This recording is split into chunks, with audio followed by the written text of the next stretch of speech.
Muito bom dia para você que já está aqui no canal do Lessa. Como sempre, nada melhor do que começar o dia bem informado sobre o Fluminense, que chega nesta terça aqui em Assunção, no Paraguai. Já estamos por aqui para fazer mais uma cobertura especial, mais uma cobertura importante aí de Copa Libertadores. Próxima quinta-feira, Cerro Porteño e Fluminense se enfrentam pela terceira rodada da fase de grupos. O Flu chega mais ou menos por volta das 5 da tarde por aqui.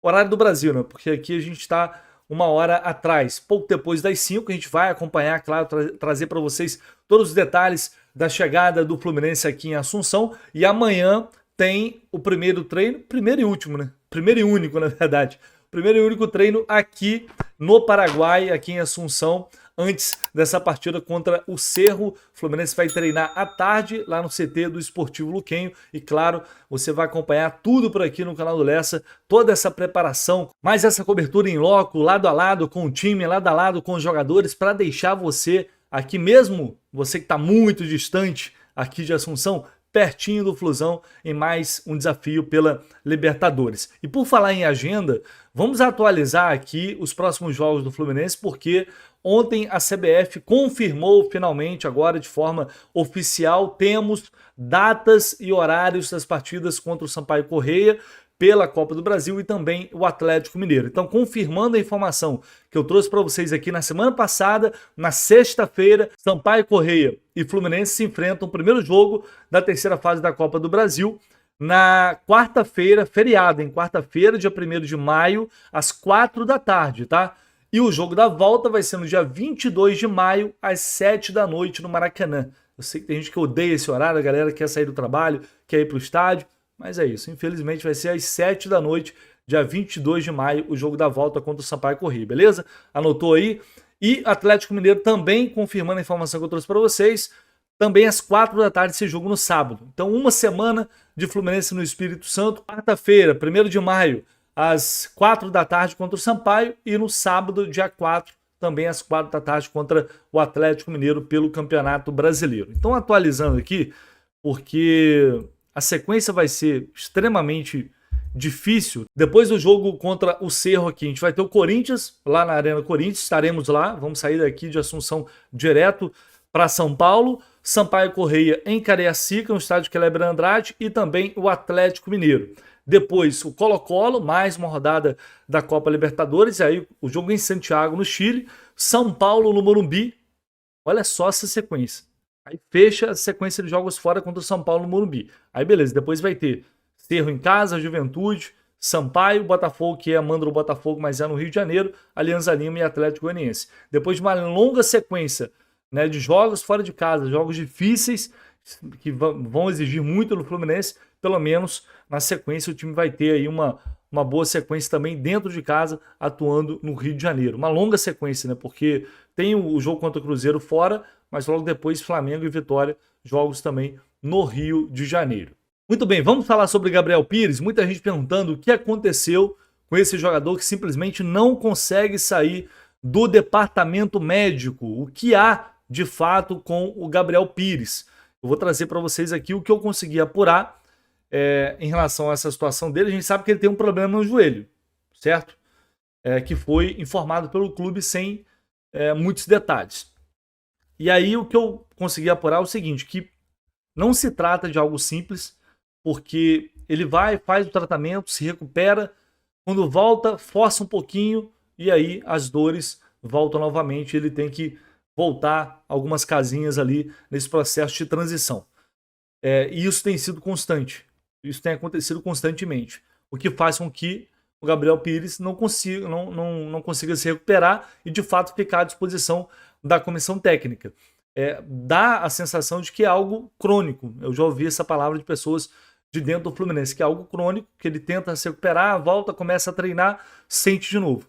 Então ele está nesse processo de transição e não há... Aliás, ele está nesse processo de recuperação e não há ainda nenhuma previsão de quando ele vai iniciar a transição de fato. Tá? Para vocês terem uma noção. E aí, pesquisando aqui, no ano passado, a lesão mais grave que ele teve no Botafogo, ele ficou fora 3 meses. 3 meses. Tá aqui essa matéria do GE, no dia 19 de junho, Gabriel Pires se machuca em treino e volta a preocupar o Botafogo. Ele teve uma lesão na panturrilha em maio, fez o tratamento, voltou a treinar e logo depois que voltou a treinar, sentiu o local novamente. Aí não é joelho, é panturrilha, é outro local, mas foi também uma situação parecida, em que ele se recuperava, voltava, começava a treinar, sentia novamente. E aí ele ficou 3 meses fora. Ele só foi voltar, aqui ó, Gabriel Pires retorna após 3 meses, faz gol e prova que o Botafogo ganha opção útil. Esse é o título da matéria na época. Essa matéria foi no dia 24 de agosto do ano passado.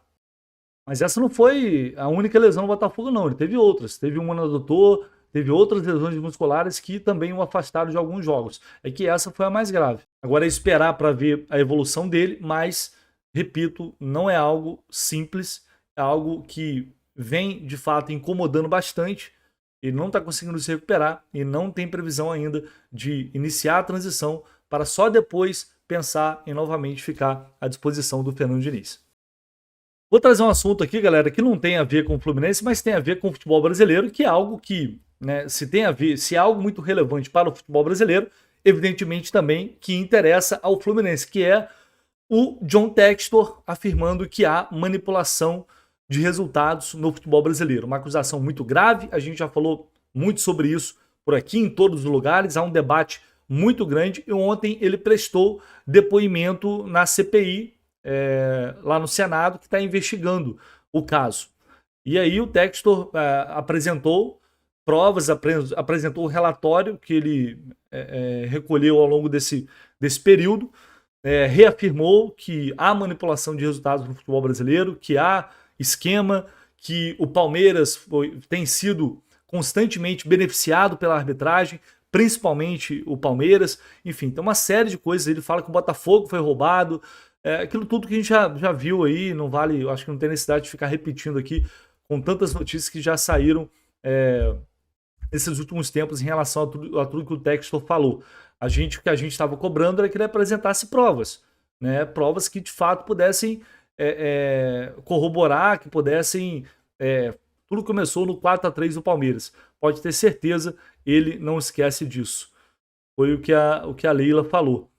E aí fica essa novela que não vai terminar nunca. O que eu acho é que ele é um louco. A Leila não tem papas na língua, né? A gente sabe disso. E aí o Romário fez essa pergunta a ele, no meio da CPI, em relação a essa... Se ele não está fazendo isso tudo porque ele tem intenção de vender o Botafogo. E aí ele respondeu assim: bem, eu sei que essa não é a respeito da sua pergunta, mas eu diria que essa é uma pergunta mais estúpida que pode existir. Se eu quisesse vender a minha participação, eu não estaria dizendo as coisas ruins que estão fazendo aqui, não estaria falando de corrupção, não estaria... eu nunca venderia um negócio dessa forma. Eu tenho sido o mais transparente possível. Nós divulgamos as atualizações de tudo que nós estamos fazendo. A nossa renda aqui, nossa renda saiu de 50 milhões de dólares. Bom, ele vai entrar em papo de SAF lá do Botafogo, enfim. O que importa é que ele disse que a pergunta do Romário foi estúpida. Eu acho que o Romário nem escutou direito. Ou ele fingiu que não escutou.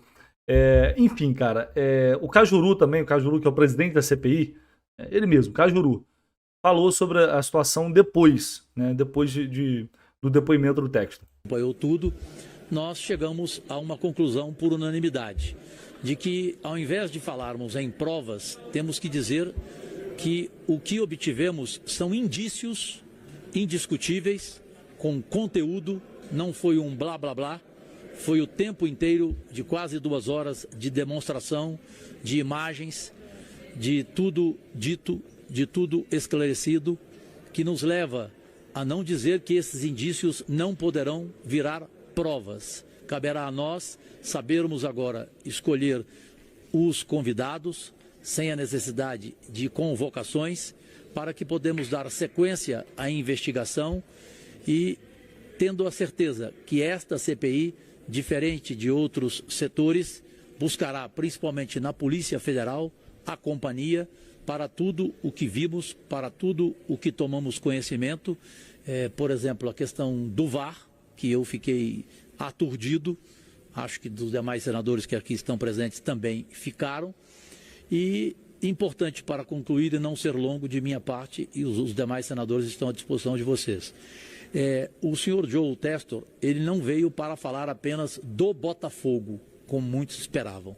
Ele apresentou também indícios, com imagens, com declarações, com um relatório entregue a nós de 180 páginas, envolvendo nomes de jogadores, de árbitros. Portanto, nós temos outros jogos para discutirmos e para analisarmos. Não foi uma reunião sobre o que aconteceu com o Botafogo e o que ele denunciou até agora. Enfim, é isto, não podemos fazer acusação, podemos começar a trabalhar muito, e é isso que vamos fazer, porque material suficiente com conteúdo e indícios nós temos ao dispor. Bom, então o Cajuru está falando que tem material suficiente, tem elementos suficientes para sustentar uma investigação. E que isso vai ser levado à frente pela CPI, ao lado ali da Polícia Federal, e vai acontecer uma investigação. É o que dá para entender das palavras do Cajuru. E sempre que vai para esse campo político aqui, eu sempre fico com o pé atrás. Mas, enfim, o Textor foi lá, prestou depoimento, apresentou o relatório que ele tinha, as provas que ele tinha, e agora cabe aí, portanto, às autoridades, ao Senado e às autoridades, a investigação para saber onde isso vai dar, se realmente pode dar alguma coisa, e se de fato ele vai, ou a justiça, ou os órgãos competentes vão conseguir transformar esse relatório, essas provas que o Textor diz ter, de fato, em elementos para justificar uma investigação. E, claro, depois, se for comprovado que há manipulação aqui no futebol brasileiro, que as pessoas sejam responsabilizadas. Se realmente isso acontecer, sem dúvida alguma, a gente vai estar diante do maior escândalo da história do nosso futebol. Sem dúvida alguma. Agora, até lá, há um longo caminho ainda pela frente. Vai acontecer muita coisa, muitas coisas serão faladas, mas é algo que realmente vem agitando muitos bastidores, tem muita gente, presidente de clubes, muita gente do meio do futebol revoltada com o John Textor, com essas acusações. Enfim, ele vai sofrer uma pressão muito grande e agora é meio que a hora da verdade para saber se todos esses relatórios, essas provas, enfim, todos esses elementos que ele juntou ao longo desse tempo servirão de fato para embasar uma investigação. Beleza, galera? Deixa aí o seu like, se inscreva no canal do Lessa. Ao longo do dia a gente volta com muito mais informação por aqui. O Fluminense chegando hoje aqui em Assunção e o canal do Lessa acompanhando lado a lado para você, torcedor tricolor. Um abraço, galera. Até mais tarde.